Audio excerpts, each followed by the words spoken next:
So it's September 1st, the first day of school. The sun is shining, the birds are chirping, and I've been up since 2 a.m. because I'm so excited because I'm a teacher. As I get to my classroom, it calms me. The rows are all neat and orderly. The desks are shiny clean with the name tags just perfectly placed. The work is set. I've got this. I work in a classroom not many people speak of. I work in a special education middle school room that works on functional academics. So time telling, counting money, learning personal information, things that make our students as independent as possible later in life. Now, as I walk through the hallways of the school, you can feel the excited buzz.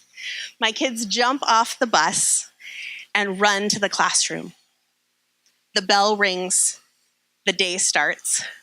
I've got this. I so did not have this. Within 10 minutes, I have a new student underneath a desk in the back screaming. He is angry he's in a new classroom. He is angry he's with new people, and he is angry we do not understand what he needs. Now, I have Victor's family's permission to talk about him and his journey. So this is Victor. Victor's autistic and mostly nonverbal. And within 15 minutes of the first day of school, I have to do a classroom clear of the rest of the kids because it's gotten so dangerous. I don't want to dwell on this part, but there was hitting and kicking and biting and screaming. I spent the next 3 hours with Victor underneath a table. I went through my entire repertoire trying to calm him. Nothing worked. The lights were off. I gave direction. Nothing was working. I decided it was time to call the parents. So I sent someone to the lunchroom to grab me a lunch tray full of food. And I traded Victor a piece of food for an item of clothing put on. So at least I was able to send him home to his dad, mostly dressed and mostly calm. But we were both exhausted. It was the hardest day of my 20-year career.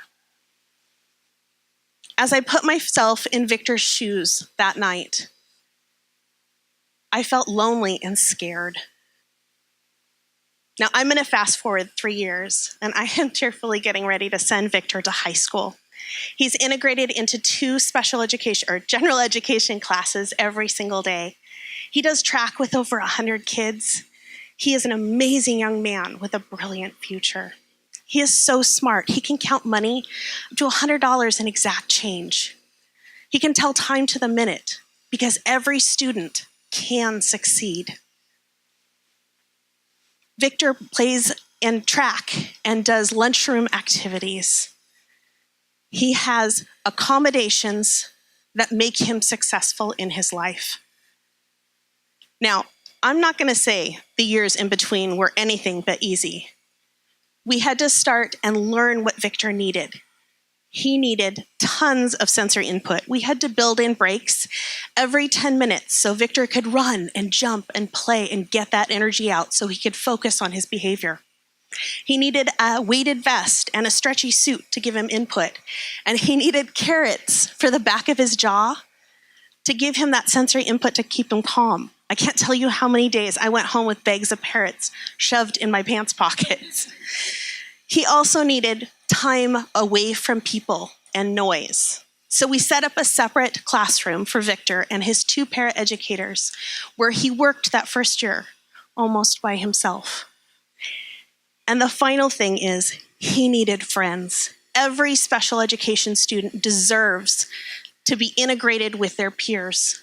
So as his behavior got better, I was able to introduce peer mentors into his program.